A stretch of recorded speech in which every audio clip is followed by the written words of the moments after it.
अल्हम्दुलिल्लाहि रब्बिल आलमीन वल आक़िबतु लिल मुत्तक़ीन वस्सलातु वस्सलामु अला रसूलिहिल करीम अम्मा बअद फ़अऊज़ु बिल्लाहि मिनश शैतानिर रजीम बिस्मिल्लाहिर रहमानिर रहीम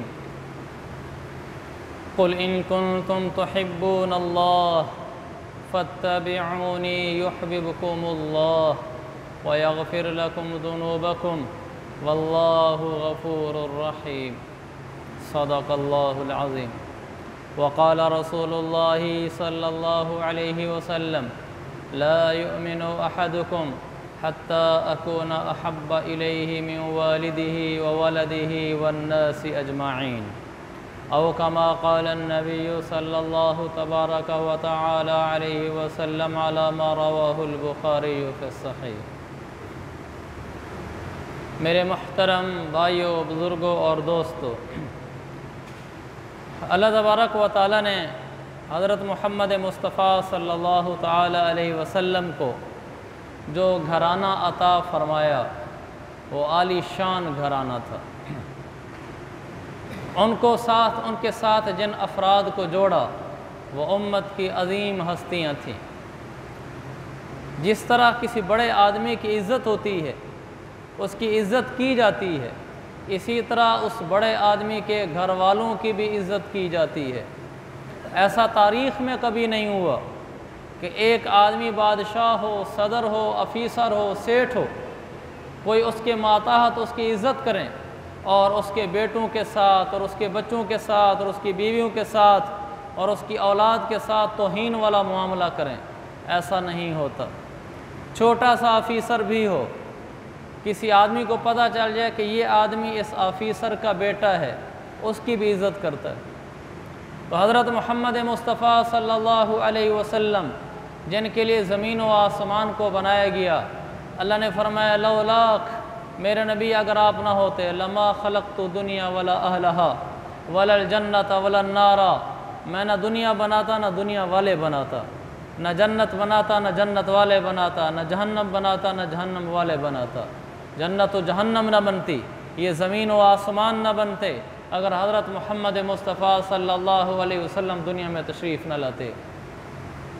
इतनी अज़ीम हस्ती का घराना भी उतना ही अज़ीम है। तो आप सल्लल्लाहु अलैहि वसल्लम को जो मुबारक घराना है, जिसको हम अहले बैत कहते हैं, इसका तज़किरा पिछले में चंद जुमों से कर रहा हूँ। आज मैं आपके अहले बैत का कुछ मज़ीद तज़किरा करना चाहता हूँ। आप सल्लल्लाहु अलैहि वसल्लम की जो अज़वाज थीं, आपकी जो बीवियाँ थीं, उन बीवियों का थोड़ा मैं तज़किरा करना चाहता हूँ। आपकी सबसे पहली बीवी हज़रत खदीजा है और फिर इन बीवियों का अल्लाह ताला ने कुरान में कई जगह तज़किरा किया, वज़ाहत के साथ, सराहत के साथ, खुले लफ्ज़ों में बीवियों का तज़किरा किया।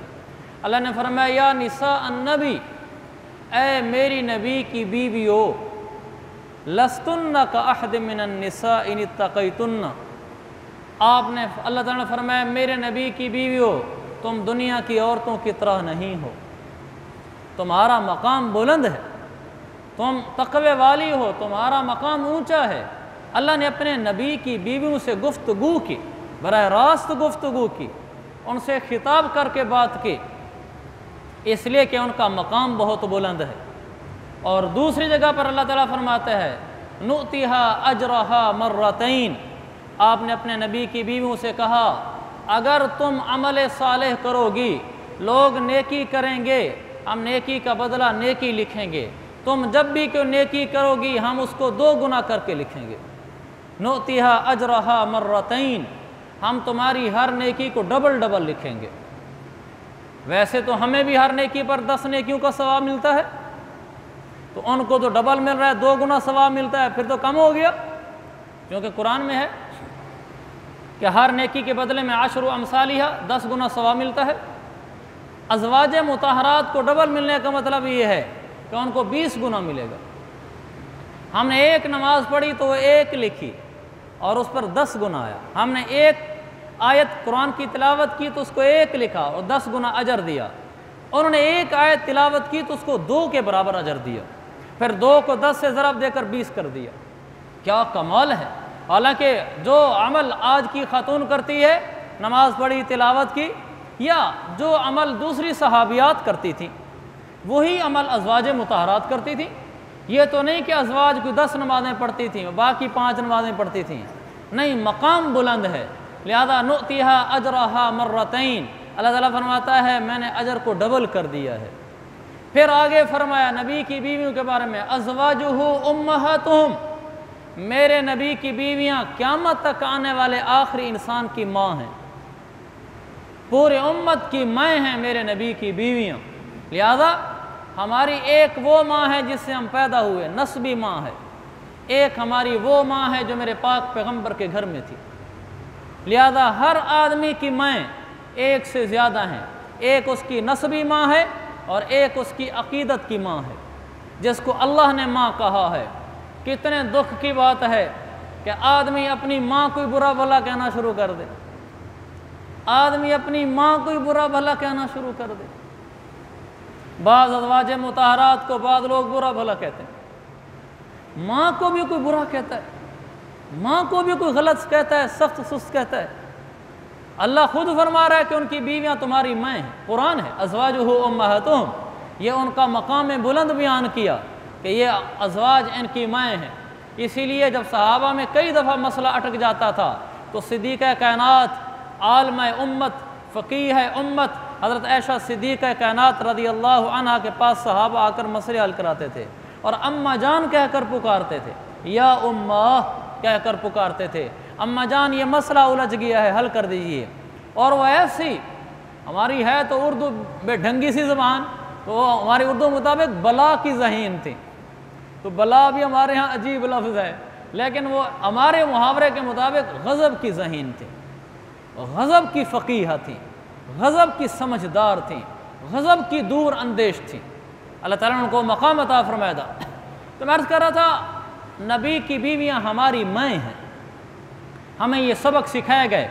फिर चौथी जगह, इन्नमा युरीदुल्लाहु लियुज़हिब अन्कुम रिज्स अहलिल बैत, ऐ नबी की बीवियों और दूसरे अहले बैत, अल्लाह तो ये चाहता है कि अल्लाह तुमसे गंदगी को दूर रखे, व युताहिरकुम ततहीरा, अल्लाह चाहता है कि मेरे नबी की बीवियों अल्लाह तुम्हें पूरी पूरी पाक दामनी अता फरमाए, पूरी पाकी अता फरमाए, मुकम्मल पाकीज़गी अता फरमाए।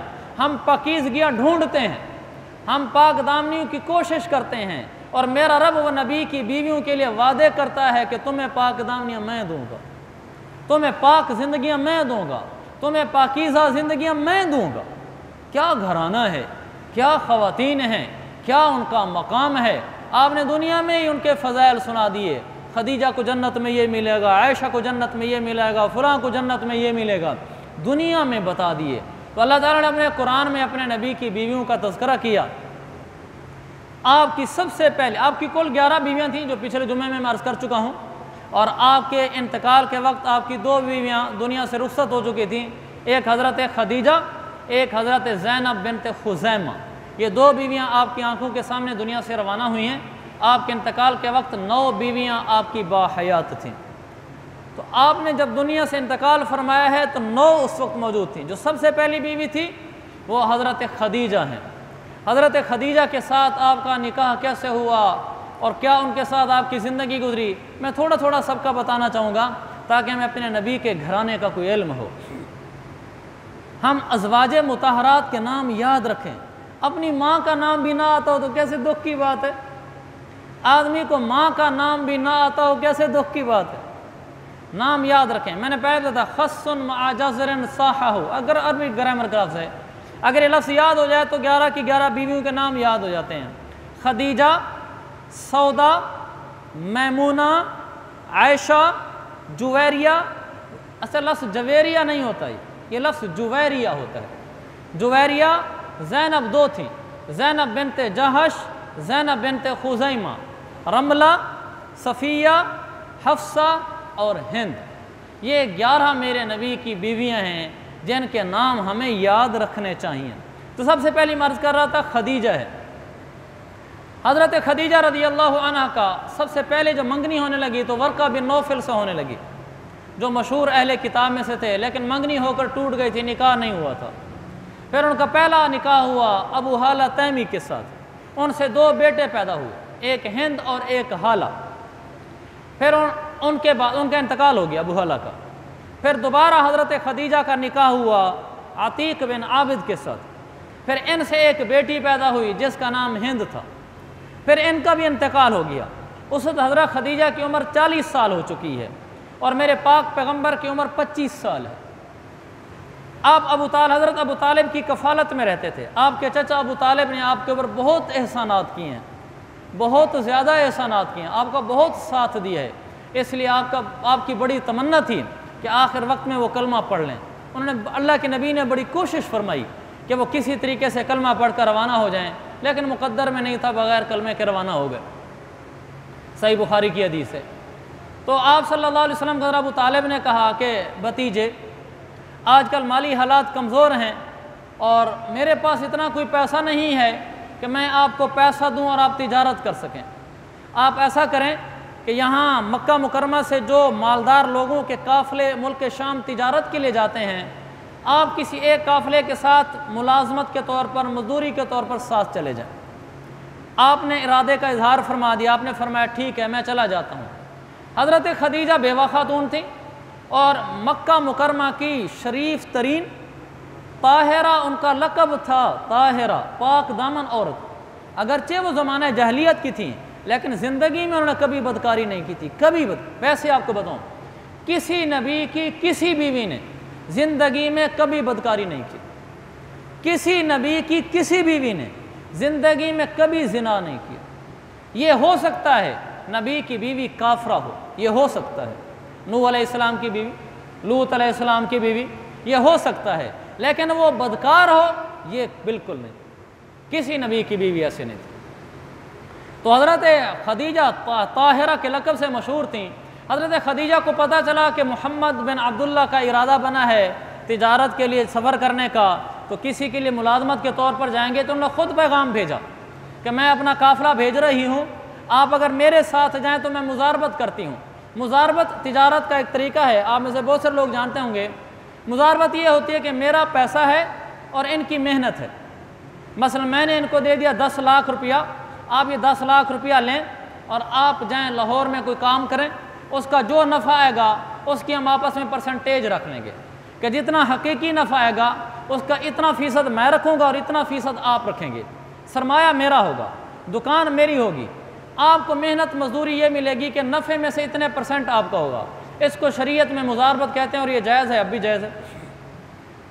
तो उन्होंने कहा मैं मुजारबत पर भेजूँगी आपको, लेकिन जितनी मजदूरी मैं लोगों को देती थी मोहम्मद मैं आपको उसका दुगना दूँगी। इसलिए कि अल्लाह के नबी 25 साल की उम्र में मक्का में मशहूर हो चुके थे कि यह नौजवान लड़का बिल्कुल सच्चा है और अमानतदार है।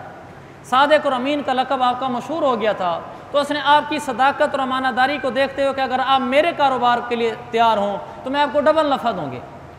तो अल्लाह के नबी ने हज़रत अबू तालिब से कहा कि उनकी तरफ से ऑफ़र आई है और डबल नफ़े की आई है। तो उन्होंने कहा इन्न हाज़ा लरिज़्क़ुन साक़हुल्लाहु इलैक, मोहम्मद ये रोज़ी है अल्लाह ने जो आपकी तरफ भेजी है, कबूल कर लें। तो अल्लाह के नबी सल्लल्लाहु अलैहि वसल्लम ने कबूल कर लिया और आपने उनका माल लिया, काफ़िला ऊँट का, और आप मुल्क शाम चले गए तिजारत करने के लिए।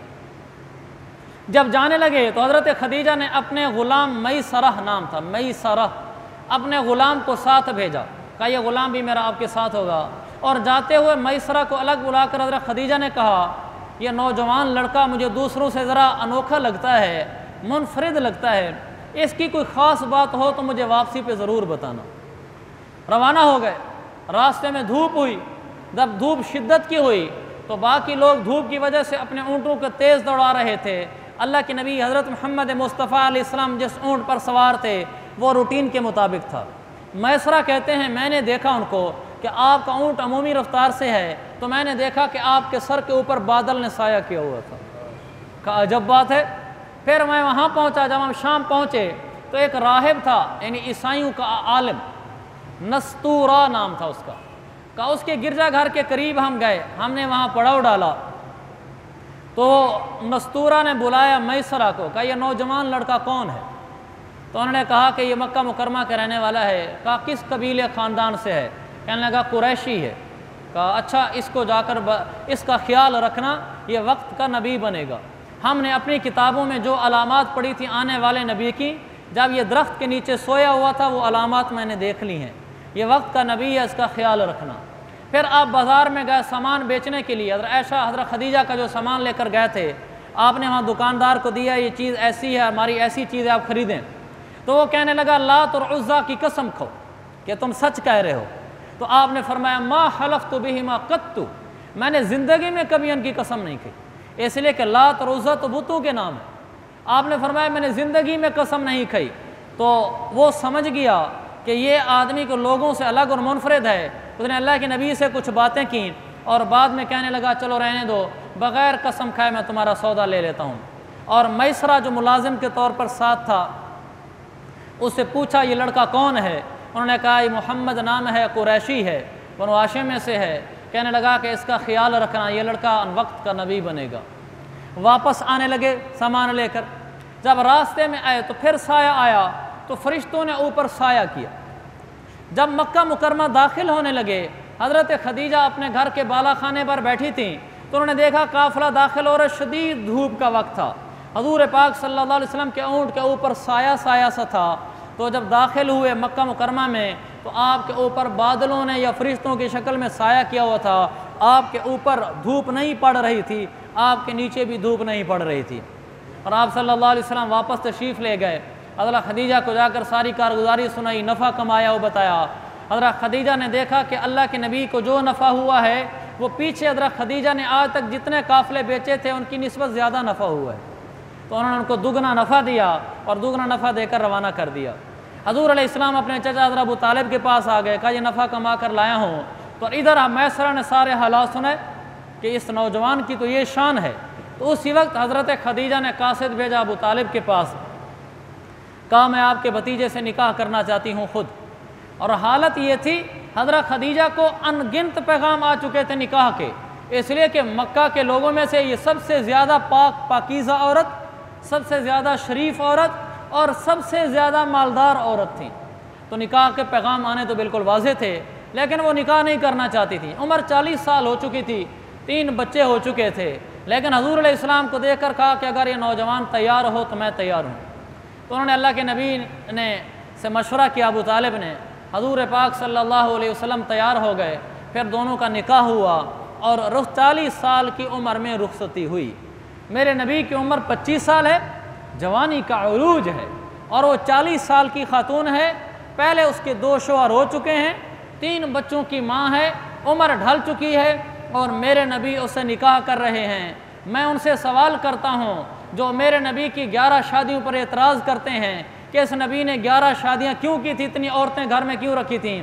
मेरा उनसे सवाल ये है, 25 साल का हसीन व जमील नौजवान, ख़ानदान के लिहाज से आली, नस्ब के लिहाज से आली, अरबों ने कहा था हम कुरैश की लड़कियाँ आपके सामने खड़ी कर देते हैं, आप जिस लड़की पे हाथ रख के हम निकाह कर देते हैं, आप सिर्फ तबलीग करना छोड़ दें।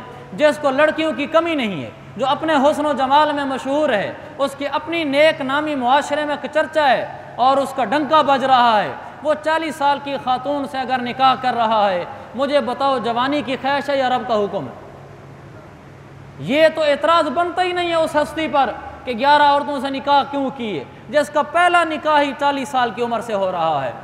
इसलिए कि अल्लाह के नबी ने फरमाया मैंने किसी औरत से निकाह नहीं किया उस वक्त तक जब तक जिब्रील वही लेकर नहीं है कि मोहम्मद निकाह करो। आप तो अल्लाह के हुक्म के पाबंद थे। मेरे रब ने कहा तो 25 साल का हो कि 40 साल वाली से निकाह कर, उन्हें इनकार नहीं है। ये है इताअत खुदा, रब के हुक्म के आगे झुक जाना। उन्होंने उस निकाह को कबूल किया कि मेरा रब का हुक्म इनसे निकाह करने का है, और आपने उनसे निकाह किया। और आपकी उसके बाद फिर हज़रत खदीजा ने कहा, जब निकाह हो गया आप जाने लगे, कहा कहाँ जा रहे हो? फिर बाद में हज़रत खदीजा ने खुद कहा, चूँकि हज़रत खदीजा मालदार थी, मेरे आका मालदार नहीं थे, तो हज़रत खदीजा ने कहा आप जाएं 1-2 ऊँट लें और ज़िबा करके वलीमा खिला दें। हज़ूर पाक सल्लल्लाहु अलैहि वसल्लम ने 2 ऊँट ज़िबा किए, वलीमा किया और लोगों को खाना खिलाया। मक्का मुकरमा में ये पहला वलीमा हुआ था, इससे पहले इस तरह वलीमे का रिवाज नहीं था। हज़ूर पाक सल्लल्लाहु अलैहि वसल्लम ने वलीमा किया, हज़रत खदीजा के साथ ज़िंदगी गुजारना शुरू कर दी। कितने साल हज़रत खदीजा के साथ आपने ज़िंदगी गुजारी है? 25 साल। 25 साल बई माना यानी 25 साल तक आपने कोई दूसरा निकाह नहीं किया। हजूर पाक सल्लल्लाहु अलैहि वसल्लम जब मदीना हिजरत करके गए उससे 3 साल पहले हज़रत फ़ातिमा का इंतकाल हो गया था, लेकिन आपकी दूसरी शादी 50 साल की उम्र में हुई है। 50 साल तक आपने जिनके साथ निकाह किया, जो आपकी बीवी थी, वो 40 साल खातून थी और आखिर उम्र में तो फिर ज़्यादा उम्र हो गई थी। तो अल्लाह के नबी अलैहिस्सलाम ने ये पैगाम दे दिया पूरी उम्मत को कि मेरी शादियों का सबब वो नहीं है जो एक मर्द का होता है, अगरचे वो सबब भी कोई गलत नहीं है, वो भी ज़रूरत बशरिया है, लेकिन मेरे नबी ये पैगाम दे गए कि मेरा हर काम हुक्म खुदा के तहत होता है। जब आपकी उम्र 50 साल हुई और ऊपर आपकी उम्र के टोटल रह गए थे 13 साल, 13 सालों में आपके बाकी 10 निकाह हुए। 13 सालों में आपके बाकी 10 निकाह हुए हैं। 50 साल की उम्र तक एक ही बीवी के साथ रहे, फिर आपने यके बाद दीगर निकाह दर निकाह, निकाह दर निकाह, निकाह दर निकाह किए हैं। फिर उन निकाहों के पीछे, हर निकाह के पीछे कोई वजह है, वो शरई वजह है। आपने शरीयत के हुक्म को पूरा करने के लिए वो निकाह किए हैं। अलगर्ज़ रसूल पाक सल्लल्लाहु अलैहि वसल्लम का हज़रत खदीजा से जो निकाह हुआ, आपकी सारी औलाद सिर्फ हज़रत खदीजा से हुई। और हज़रत खदीजा इतना आपसे मोहब्बत करती थीं, इतना आपका साथ देती थीं कि अल्लाह के नबी उनके जाने के बाद भी हज़रत आयशा के सामने बैठ कर उनका तज़किरा करते थे। हज़रत खदीजा ने अल्लाह के नबी के हर दुख में साथ दिया है। जब आप गारे हिरा में आप पर पहले ही वही उतरी है, आप घर में आए तो आप कांप रहे थे, आप फरमा रहे थे ज़म्मिलूनी ज़म्मिलूनी, मुझे कंबल उड़ाओ, मुझे कंबल उड़ाओ। तो अल्लाह के नबी सल्लल्लाहु अलैहि वसल्लम से हज़रत खदीजा ने कहा, आप परेशान न हो, अबशिर कल्लाह वल्लाहि ला युख़ज़ीका अबदा, अल्लाह आपको कभी रुसवा नहीं करेगा। आप में ये खूबी है, ये खूबी है, ये खूबी है, रब आपको रुसवा नहीं करेगा। और जब आपको कोई परेशानी आती, हज़रत खदीजा आपको तसल्ली देती, आपका साथ देती। इसलिए लिखा है वकानत सिद्क़ वज़ीरिन, अल्लाह के नबी के लिए हज़रत आयशा, हज़रत खदीजा बेहतरीन मुशीर थीं। व यशकु इलैया, मेरे आका मदनी को जब कोई दुख परेशानी आती थी, आप सीधे घर तशरीफ़ ले जाते और अपनी बीवी के साथ अपने दुख बांटते थे। ये भी हमें सुन्नत बताई गई कि घर के अंदर अपनी बीवी के साथ अपनी परेशानियाँ शेयर करना, ये मेरे नबी की सुन्नत है। और आगे बीवी के लिए सुन्नत ये है कि वह शोहर को तसल्ली दे। जब हज़रत आयशा, हज़रत खदीजा का इंतकाल हुआ सन 10 नबवी में, सन 7 नबवी में अल्लाह के नबी को शैब अबी तालिब में नऊज़ बिल्लाह बंद कर दिया गया। 7 नबवी से लेकर 10 नबवी तक 3 साल आप शैब अबी तालिब में मासूर रहे, बंद रहे। हज़रत खदीजा आपके साथ रहीं। मालदार खातून गुर्बत पे आ गईं, फाकों पे आ गईं, और शैब अबी तालिब में बच्चों के रोने की आवाज़ें घाटी से बाहर सुनाई देती थी भूख की वजह से। इतनी सख्त भूख में हज़रत खदीजा आपके साथ रहीं और हज़रत अबू तालिब भी आपके साथ रहे। सन 10 नबवी में यक के बाद दीगर मुसलसल 2 गम आप पर आ टूटे। पहले हज़रत अबू तालिब का इंतकाल हुआ और 10 दिन बाद हज़रत खदीजा का इंतकाल हो गया। मेरे नबी ने फरमाया, मेरे 2 गम खार थे जो इकट्ठे ही चले गए। फिर आपने उसको आमुल हुज़्न, और आपके उस साल का नाम आमुल हुज़्न रखा गया, गम का साल। जब ये दोनों तशरीफ़ ले गए, हज़रत खदीजा दुनिया से तशरीफ़ ले गईं, हज़रत अबू तालिब का भी इंतकाल हो गया, तो हज़ूर पाक सल्लल्लाहु अलैहि वसल्लम को काफिरों ने पहले से ज़्यादा तकलीफ़ें पहुँचाना शुरू कर दी। फिर मेरे नबी कहा करते थे कि पहले मेरे लिए रुकावट थे अबू तालिब, और रुकावट नहीं रहे तो लोगों ने तकलीफ़ें देना शुरू कर दी हैं। तो ये आपका गम का साल था, और आपकी जितनी औलादें हुई सारी हज़रत खदीजा से हुई। आपकी बाकी 10 बीवियों में से किसी बीवी से कोई औलाद नहीं हुई। एक बेटा हुआ आपकी बांदी हज़रत मारिया से हुआ था, लेकिन किसी बीवी से कोई औलाद नहीं। आपके जो 3 बेटे और 4 बेटियां हैं, ये सारे के सारे हज़रत खदीजा से हुए। सबसे बड़ा बेटा कासिम, दूसरा बेटा अब्दुल्ला और तीसरा बेटा इब्राहिम। इब्राहिम मारिया से हुआ था, बाकी ये दोनों बेटे हज़रत खदीजा से होते। और आपकी 4 बेटियाँ, सबसे बड़ी ज़ैनब, फिर रुक़ैया, फिर उम्मे कुलसूम, फिर फ़ातिमा, ये 4 हज़रत खदीजा से हुई थी। हज़रत खदीजा का मक्का में इंतकाल हुआ, उस वक्त तक चूँकि नमाज जनाजा फ़र्ज़ नहीं हुई थी, नमाज भी फ़र्ज़ नहीं हुई थी। तो जब हज़रत खदीजा रज़ियल्लाहु अन्हा का इंतकाल हो गया तो रसूल पाक सल्लल्लाहु अलैहि वसल्लम ने उनका जो उस वक्त का दस्तूर था उसके मुताबिक जाकर उनको दफन कर दिया। हज़रत खदीजा की कब्र जन्नतुल मअला में है, मक्का मुकरमा में कब्रिस्तान है, मशहूर है, मारूफ़ है, जो भी जानते हैं उसको देखते हैं। अल्लाह ताला हम सबको ले जाए। अगर जाना हो तो हज़रत खदीजा की कब्र पर ज़रूर हाज़िरी दी जाए। जन्नतुल मअला में जिसको लोग जन्नतुल मुअल्ला कहते हैं, मशहूर और मरूफ कब्र है उनकी, वहाँ जाकर आदमी ज़रूर कुछ ना कुछ फातिहा पढ़ ले कि हमारी माँ भी हैं और हमारे नबी की सच्ची मुशीर भी हैं। अल्लाह के नबी उनके इंतकाल के बाद जब बैठे होते थे, हज़रत खदीजा का जिक्र जाता था तो काफ़ी देर तक तारीफ़ करते रहते थे। घर में बकरी ज़िबा करते थे तो आप बकरी का कुछ हिस्सा उठाकर हज़रत खदीजा की सहेलियों को भेजा करते थे कि खदीजा तो रही नहीं, उसकी सहेलियाँ तो हैं, तो आप उनकी सहेलियों को भेजते थे। ये हज़रत खदीजा का मुख्तसर सा तज़किरा है जो मैंने आप हज़रात के सामने किया है। अल्लाह ताला में अज़वाज मुताहरात की सीरत को पढ़ने और उनसे ज़िंदगी हासिल करने की तौफ़ीक़ अता फ़रमाए और अहले बैत से मोहब्बत की तौफ़ीक़ अता फ़रमाए। व आखिर दावाना अनिल हम्दुलिल्लाहि रब्बिल आलमीन।